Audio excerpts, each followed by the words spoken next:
Saludos amigos, bienvenidos una semana más al programa Historia con el móvil.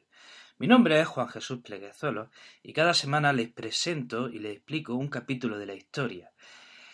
Este es un programa dedicado a estudiantes de secundaria y bachillerato, pero también es un programa que va dedicado a ti, si eres una persona que tienes curiosidad, que tiene inquietudes, que se pregunta cómo están funcionando las cosas en la actualidad, porque si bien nosotros hablamos de historia, nuestro objetivo último es ayudarte a comprender la realidad.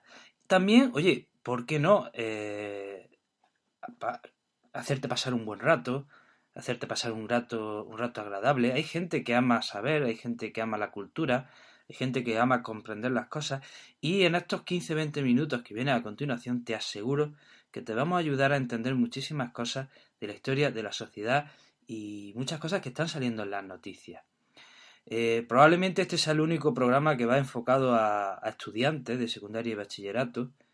No conozco otro que sea de este mismo corte, ¿vale? Y por eso me hace mucha ilusión pues estar aquí trabajando por vosotros, por los estudiantes de historia de secundaria, o como he dicho, que a lo mejor no estáis en secundaria, pero sentís pasión por la historia. Hoy vamos a hablar de un tema muy interesante, que son las religiones del libro. Vamos a hablar del origen del judaísmo, del cristianismo y del islam. A lo mejor resulta un poco denso lo que vamos a contar, pero en 15 o 20 minutos, tío, te voy a explicar todas esas preguntas que siempre te hace y que nadie te responde. Y escucha, porque ya verás cómo va a ser así. Hay un problema hoy día en nuestra sociedad y es que la sociedad cada vez se vuelve más laica y hoy día los chicos ya no van a catequesis ni tienen la asignatura de religión. ¿Cuál es el problema de esto? Que la cultura religiosa que antes teníamos ya se ha perdido. Cada vez los niños saben menos qué significa Semana Santa, qué significa la Navidad, eh, y aunque no sean creyentes, los estudiantes tienen que conocer la historia de la religión, cristiana especialmente, pero también de la judía y de la islámica, porque es parte de nuestra cultura. Empecemos a hablar del judaísmo y del cristianismo. Se dice que el judaísmo y el cristianismo son las religiones de los oprimidos. Estas religiones nacieron en la antigüedad porque había unos sectores de la población que estaban realmente machacados, estaban oprimidos y crearon un Dios que crearon un Dios que le haría justicia. Pensemos, por ejemplo, en los dioses griegos. Estos son unos dioses aristocráticos, unos dioses caprichosos. Son unos dioses que tratan al ser humano a su antojo. No tienen moral, no tienen ética. Y ahora pensemos en el Dios de los judíos y de los cristianos. Es un Dios justiciero. Castiga a los malos y premia a los buenos. Bueno, en el Antiguo Testamento, cada acontecimiento que se narra tiene una base histórica. Y podemos ir hecho a hecho estudiando cuál es el trasfondo histórico. El Antiguo Testamento no es un libro de historia, es un libro sagrado, pero tiene ahí, se pueden rastrear ciertos ecos históricos que tienen una base real. Vamos a ir explicándola. Llama la atención, hoy puede ser una sorpresa, si decimos dónde está el jardín del Edén. La Biblia es muy clara, muy específica en la ubicación geográfica del jardín del Edén, de donde vienen Adán y Eva. Bueno, a ver, oyente, te pregunto, en qué país sitúa el Antiguo Testamento el jardín del Edén? Pues lo sitúa en Irak, en el Bajo Irak, y no hay lugar a dudas sobre su ubicación geográfica. Dice el Antiguo Testamento que el jardín del Edén se encuentra entre 4 ríos, que son el Pisón, el Gijón, el Tigris y el Éufrates. Parece que el Pisón hace referencia al Golfo Pérsico. El Gijón, pues no se sabe qué río es. Bueno, dice el Antiguo Testamento que rodea al país de Kush, que es Etiopía, así que parece que este río era el que tiraba para África. Pero luego los otros 2 ríos, que son el Tigris y el Éufrates, siguen existiendo y no hay lugar a duda, ¿vale? El jardín del Edén se encuentra en el Bajo Irak. Y bien, ¿qué tiene esto que ver? ¿Qué tiene esto que ver con la historia? Pues allá por el 5000 a.C., en el Bajo Irán, empiezan los primeros asentamientos de nuestra civilización. Allí es donde el ser humano comienza a construir las primeras casas, las primeras obras de infraestructura, y ahí nace nuestra civilización. Vayamos a hablar de otro acontecimiento que tuvo que ser histórico. No hay pruebas sobre esto. Vamos a hablar del diluvio universal. El diluvio universal se encuentra en el Antiguo Testamento, pero también se encuentra en las religiones mesopotámicas. El famoso poema de Gilgamesh narra un hecho parecido o igual al de Noé. Pero es que en la religión griega, la mitología griega, también habla del diluvio universal. O sea, algo tuvo que pasar en la antigüedad para que las religiones del Próximo Oriente recogiesen en su memoria este hecho mitológico. Hablemos de Noé porque esto yo creo que es muy interesante, de los hijos de Noé. Según el Antiguo Testamento, nosotros, todos los pueblos, derivan de los hijos de Noé. Estos 3 hijos dieron lugar a todas las naciones y todos los pueblos de la tierra. Y estos hijos son los siguientes: Sem, Cam y Jafet. Los judíos son descendientes de Sem, por eso se le llama a los judíos el pueblo semítico. Los africanos son descendientes de Cam. Y el resto de los pueblos y de las naciones son descendientes de Jafet. Cuando digo el resto de las naciones son descendientes de Jafet, incluyo España, y de hecho como hijo de Jafet se incluye a Tarsis. Tarsis es la capital de Tartesos, que estaba al sur de España, en Andalucía. Y bueno, y vamos a contar un hecho que se cuenta en el Antiguo Testamento, cuya interpretación ha dado lugar a una de las aberraciones, vergüenza, crímenes, no sé cómo llamarlo, una de las cosas más vergonzosas que ha hecho el ser humano. Digo la interpretación del hecho que voy a contar. Según el Antiguo Testamento, un día Noé se emborrachó, se desnudó y empezó a bailar. Estaba borracho y no se dio cuenta de que estaba desnudo. Bueno, pues Cam vio que su padre estaba borracho, ahí bailando desnudo, y lo que hizo fue avisar a Sem y Jafet. Cuando Sem y Jafet vieron a su padre que había perdido el control y que estaba desnudo, rápidamente cogieron una manta y taparon a su padre para que no siguiera haciendo el ridículo, ¿no? Cuando a Noé se le pasa la borrachera, le cuentan lo que ha pasado y se enfada porque Cam, en lugar de haberle tapado rápidamente con una manta, lo que hace es avisar a su otro hermano. Pues bueno, ¿qué hace Noé? Noé castiga a Cam y le dice que a partir de ahora él y sus descendientes están condenados a ser súbditos y sirvientes de los otros 2 hermanos. Bien, este es el hecho. Y la interpretación que de este hecho se ha hecho, os podéis imaginar a qué ha dado lugar. Si hemos dicho que de Cam descienden los pueblos africanos, ¿qué ha sucedido a lo largo de la historia? Que este acontecimiento que se narra en el Antiguo Testamento ha servido para justificar el racismo, la esclavitud, las colonizaciones del siglo XIX, en resumen, toda la subyugación que del pueblo africano se ha hecho a lo largo de la historia. Vayamos a otro hecho que se narra en el Antiguo Testamento a continuación, la Torre de Babel. La Torre de Babel, ¿qué tiene esto de histórico? Pues también, la Torre de Babel tiene también cierta base histórica.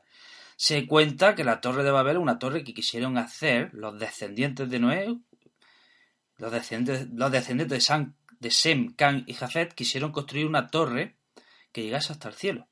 Pero Dios se enfadó por la osadía de los hombres y los castigó haciendo que cada constructor empezase a hablar un idioma distinto. Bien. Y ahora te pregunto, oyente, ¿qué construcción mesopotámica pretendía llegar hasta las nubes? ¿Qué existe? 3, 2, 1. Zigurat. Los zigurat mesopotámicos eran construcciones en forma troncopiramidal que pretendían llegar hasta las nubes donde ellos situaban a Dios. Y no solo... Estas figuras nos pueden recordar otra vez, pero es que hay otra cosa más que nos recuerda a este mito. Y es que Mesopotamia es una historia imposible. Es una historia de pueblos que se conquistan unos a otros, que siempre están en guerra, que no se entienden entre sí. Vamos, como los constructores de la Torre de Babel, pues esa es la historia de Mesopotamia. Y bueno, vamos a hablar ya de nuestro protagonista, del protagonista de nuestra historia, del protagonista del judaísmo, del cristianismo y del islam. ¿Cuál es el protagonista? Abraham. Abraham, este es el profeta que da lugar a las tres grandes religiones monoteístas. Abraham viene de Ur, ciudad que está al sur de Irak y que existió. Pues según cuenta, y allá por el 1700, según cuenta el Antiguo Testamento, Dios le dijo a Abraham que dejase Ur porque él y sus descendientes le iba a dar una tierra prometida. Dice Abraham, pero bueno, si yo soy muy viejo y mi mujer también, ¿cómo voy a tener yo un hijo? La mujer de Abraham se le ocurrió lo siguiente, y atención a este dato que es muy importante para entender la historia. Le dice su mujer Sara a Abraham, bueno, yo soy muy vieja, ¿por qué no tiene un hijo con la esclava? La esclava se llama Agar. Bueno, pues así pasó. Abraham tuvo un hijo con su esclava Agar que se llamó Ismael. Ojo, nos quedamos con este nombre. Pasó el tiempo y como Dios es todopoderoso, consiguió que Sara se quedase embarazada. Y tuvo un hijo que se llamaba Isaac. Pues bien. Según los judíos y los cristianos, y según el Antiguo Testamento, en el que creen judíos y cristianos, Dios eligió a Isaac y a sus descendientes como pueblo elegido. Vale. Pues según los musulmanes, el elegido no fue Isaac, sino que fue Ismael. Según el Corán, según los musulmanes, el pueblo elegido es Ismael. ¿Cuál es el acontecimiento que se narra a continuación en el Antiguo Testamento? Pues que Dios le dijo a Abraham, sacrifícame a tu hijo en prueba de lealtad. Y Abraham fue a sacrificar a su hijo, pero en el último momento Dios le dijo, para, venga, ya sé que eres fiel. Sacrifica este cordero. A propósito, el sacrificio se hizo sobre el monte Moira. Este es otro dato también importante. Luego volveré a él. Bien, pues según el Corán, según los musulmanes, no fue a sacrificar a Isaac, fue a sacrificar a Ismael. Y Dios hizo lo mismo. Le dijo a Abraham, no, espérate, no sacrifica a Ismael, toma este cordero, sacrifica este cordero. De ahí que los musulmanes celebren una vez al año la fiesta del cordero. Porque gracias a ese cordero no se sacrificó a Ismael. Bueno, ya viene a continuación que los descendientes de Isaac van a Egipto, allí son esclavizados, Moisés los saca de Egipto, están 40 años vagando por el desierto, llegan a Canaán, allí se dividen en 12 tribus, empieza la época de los reyes sabios, David, Salomón. Salomón se construye un templo, el templo de Salomón se construye en el monte donde se supone que Abraham había sacrificado a Isaac, o donde se supone que Ismael, según los musulmanes, Abraham había sacrificado a Ismael, ¿vale? ¿Y qué pasa a continuación? Pues que vienen los asirios, conquistan al pueblo de Israel, llegan los babilonios, conquistan también a los israelíes o judíos, llegan los persas, también conquistan a Israel, o sea, ¿cuántos pueblos llevamos? Hemos dicho, los egipcios los esclavizan. Luego, cuando han encontrado su tierra ya por fin, llegan los asirios y les conquistan. Luego llegan los babilonios. Y encima los babilonios hicieron una cosa que ha quedado muy reflejada, y es que en el Antiguo Testamento es que deportaron al pueblo judío y se lo llevaron por toda Mesopotamia, especialmente a Babilonia. Y luego llegan los persas y también conquistan Israel, pero luego los persas se portaron bien. El rey persa, Ciro el Grande, permitió a los judíos de Babilonia que volviesen a Israel. Y luego llegan los griegos. Llegó Alejandro Magno, también conquista Israel. Los descendientes de los sucesores de Alejandro Magno, los seleucidas, también subyugan y explotan a los judíos. O sea, un pueblo tras otro va conquistando y siempre sometiendo a los judíos. ¿Qué creéis que le pedían los judíos a Dios en sus oraciones? Pues muy sencillo. Los judíos le decían a Dios, mira, ya. O sea, Dios, baja tú y sálvanos. Baja tú y arregla esto, porque nos están machacando, nos están esclavizando, nos están sometiendo. Dios, solo tú puedes arreglar esto, baja de una santa vez. Así que los judíos imploraban por la llegada de un Salvador, de un Mesías que les sacase de tanta explotación y de tanta, en fin, como lo estaban machacando. Bueno, pues los judíos se rebelan una y otra vez, se rebelan contra los griegos, se rebelan, bueno, luego llegarán los romanos y también, por supuesto, someten a los judíos. Y los judíos se vuelven a rebelar contra los romanos. Se rebelan hasta en 3 ocasiones. Bueno, pues se rebelan hasta en 3 ocasiones hasta que en el 132 los romanos ya le han tocado los huevos y cogen y echan a todos los judíos de Israel. Lo echan y aquí empieza la diáspora. Desde el siglo I, que los romanos expulsan al pueblo judío, los judíos están vagando por todo el Mediterráneo y por toda Europa porque lo han expulsado de su casa, de Israel. Bueno, pues uno de esos rebeldes, uno de esos líderes rebeldes que se alzó contra los romanos es Jesús de Nazaret. Ese era Jesús, un líder judío que se alza contra el sometimiento de los romanos.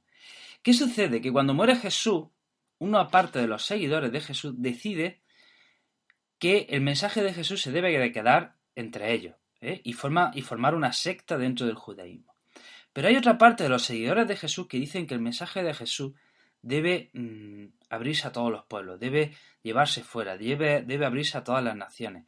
¿Quién es quien decide que ese mensaje hay que exportarlo fuera? San Pablo. San Pablo es quien abre el cristianismo, el mensaje de Jesús, y lo lleva a todas las naciones.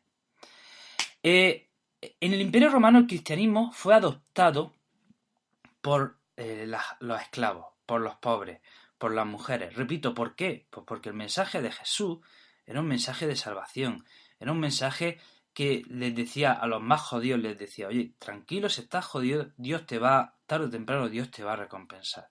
Entonces el cristianismo sirvió como un consuelo para toda esa gente que estaba sufriendo tanto en las clases más bajas del Imperio Romano. Y por eso se fue extendiendo más y más y más, incluso siendo ilegal, se fue extendiendo tanto por el Imperio Romano, porque era un modo de vivir que consoló a mucha gente que lo estaba pasando mal. ¿Qué sucede? Que en el 312 el emperador Constantino legaliza por fin el cristianismo. Y en el 395 el emperador Teodosio hace del cristianismo la religión oficial y única del imperio. ¿Vale? ¿Qué sucede? Pues que a partir de ahora el cristianismo se convierte en la religión oficial, y si antes fue una religión de los oprimidos era la religión de los oprimidos, ahora se convierte en la religión de la élite. Y la élite adopta el cristianismo y ya pues ya deja de ser pues esa religión de las clases más bajas, que también, bueno, también lo sigue siendo, pero también ahora se convierte en una religión de las clases altas. Estamos en el 395. Bueno, pues poco después, 150, 160 años después, en la península arábiga, nace un señor que se llama Mahoma. En la península arábiga, en la Meca. Digamos 3 o 4 cosas breves de la Meca, de la península arábiga. Donde nace Mahoma, la península arábiga, es un medio hostil, es un desierto, donde falta el agua. Y os podéis imaginar, en una sociedad donde falta lo más esencial para vivir, cómo eran. Era una sociedad tribal. La sociedad estaba dividida en tribus y cada tribu tenía sus propios dioses y sus propios códigos y normas. Según la tradición islámica, Mahoma era huérfano y lo cuidó su tío, Abu Talib, y era analfabeto. Y de joven se casó con una rica comerciante que se llamaba Hadisa, y Mahoma se dedicó a llevar los negocios de su mujer. Pues se cuenta que en uno de esos viajes allá en el 620 estaba en una cueva durmiendo cuando se le aparece el arcángel San Gabriel. Y el arcángel San Gabriel le dijo a Mahoma que debía enseñar la nueva religión, que era el Islam. Y ahora pregunto, piensa, ¿te suena de algo el arcángel San Gabriel? El arcángel San Gabriel es el mismo que se le aparece a María y le dice que va a ser la madre del Señor. Y aquí podemos hacer una pregunta lógica, y es, ¿qué carajo pinta el arcángel San Gabriel que le dice a María que va a ser madre del Señor a Mahoma diciéndole que predique la nueva religión? Pues la respuesta es sencilla. Según Mahoma, el judaísmo y el cristianismo adoran al Dios verdadero, pero digamos que se han desviado de la palabra del Señor. Entonces Mahoma presenta el Islam como una rectificación del judaísmo y del cristianismo. Si bien el judaísmo y el cristianismo creen en el Dios verdadero, no creen de la forma correcta. Por eso llega Mahoma y llega el Islam para rectificar la forma que los otros pueblos habían estado creyendo en Dios. De esta manera, el Islam acepta a casi todos los profetas del Antiguo Testamento, ¿vale? Ya que el Dios de los judíos cristianos es el verdadero, sus profetas también son verdaderos. Adán y Eva, Noé, Moisés, Abraham. A partir de Abraham ellos creen en Ismael, pero también creen en el rey Salomón, creen en David. Incluso los musulmanes creen en Jesús, pero a Jesús lo consideran un profeta. Dicen que es uno de los más queridos de Alá. Pero Jesús no era, para los musulmanes, no es el Hijo de Dios, sino un profeta más. El Islam tiene dos cosas en común con el cristianismo. Cree en un solo Dios y segundo, dice que todos los seres humanos somos hijos del mismo Dios. Problema, que en la península arábiga se creían en muchos dioses. Y segundo, había unas tribus privilegiadas y otras tribus que no eran privilegiadas. ¿Qué sucede? Que cuando Mahoma dice en la Meca que todos son iguales y que no hay más que un solo Dios, Mahoma empieza a buscarse el problema y se tiene que ir de la Meca. Se va a la ciudad de Medina en el 622. A partir del 622 cuentan los musulmanes el año. Para ellos comienza su calendario en el 622. En Medina Mahoma se hace fuerte, se hace líder, gana seguidores y cuando gana seguidores vuelve a la Meca y conquista la Meca en el 630, y 2 años después Mahoma muere. ¿Qué sucede a partir de la muerte de Mahoma? Pues que se produce una expansión fulgurante del Islam. No tiene parangón la expansión del Islam. Los 4 primeros sucesores de Mahoma son todos familia del profeta. Tenemos el primer sucesor de Mahoma es Abu Bakr, el segundo es Omar, y estos dos tienen una cosa en común, que eran suegros de Mahoma. Mahoma se había casado con sus respectivas hijas. El tercer profeta que sucede es Uthman, que era tío abuelo de Mahoma. Y el cuarto profeta se llamaba Ali. Bueno, pues estos 4 profetas llegan nada menos a... conquistan buena parte del Imperio Bizantino, conquistan buena parte del Imperio Persa, avanzan por todo el norte de África.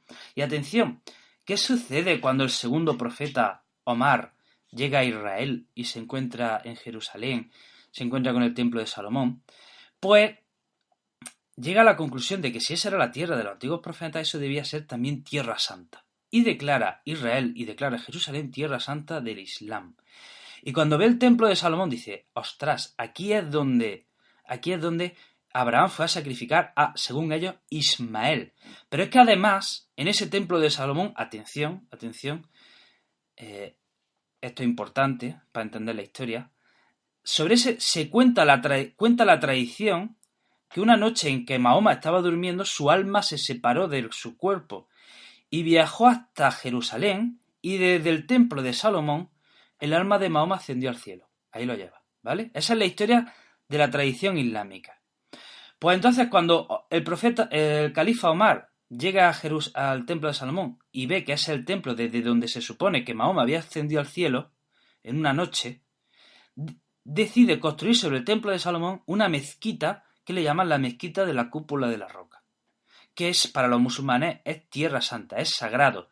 Pero ¿qué sucede? Que esa mezquita está construida sobre el templo de Salomón, que para los judíos es sagrado.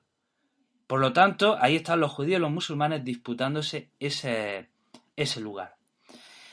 Y ya para terminar, hablamos del cuarto profeta, que se llamaba Ali, que era cuñado de Mahoma, era primo y cuñado de Mahoma. Estaba casado con la hija de Mahoma, Fátima. Ali fue asesinado por sus enemigos, los omeyas, ¿vale? Y a partir del asesinato de Ali, un grupo de seguidores de Ali le sigue siendo fiel a Ali. Y esos seguidores de Ali se llaman chiíes. Pero el Islam oficialmente fue regido por los omeyas. Y esta corriente religiosa se llama suní. Entonces tenemos en el Islam dos corrientes, los suníes, que era digamos la oficial y hoy día la mayoritaria, y los seguidores de Ali, que son los chiíes. Pues bien, dejamos hasta aquí la historia. Este es el origen de las tres grandes religiones. Espero que te haya quedado claro. Yo sé que es farragoso, es muy complicado entenderlo todo, pero bueno, para eso es un audio, puedes escucharlo todas las veces que quieras. Pero te digo, amigo, que en 25 minutos te he resumido la historia entera, o casi entera, de las tres grandes religiones. Espero que allá donde estés te encuentres bien, te deseo lo mejor, no te olvides de ser feliz, que eso es lo más importante, y te espero en el próximo programa.